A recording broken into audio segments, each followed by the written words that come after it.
আমরা এখন মায়াপুর ইস্কন মন্দিরের উদ্দেশ্যে রওনা হলাম। আমি, আমার মা, কাকিমা ও বোন সবাইকে নিয়ে রওনা হলাম। ইস্কন মন্দিরে ঢুকবো এবং ওখান থেকে আর যেগুলো দর্শনীয় স্থান আছে সেগুলো দর্শন করবো। একদিন পরে এসছে, হ্যাঁ, সেই বউভাতে এসেছিল। এই একটা দেখতে পাচ্ছেন আশ্রম, আমরা দর্শন করতে করতে যাবো। বোনও থাকে। খুব বড় একটি আশ্রম চোখের সামনে পড়ছে। এই আশ্রমটা আপনারা দেখুন।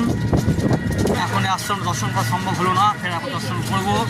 এই মুহূর্তে আমাদের গন্তব্যস্থল মায়াপুর, এই জায়গার উদ্দেশ্যে রওনা হয়েছি। এখন আগে দর্শন করি, তারপরে বাকি কথা আপনাদেরকে আমি আবার পরে জানাচ্ছি। সবাই ভালো থাকবেন, বাই।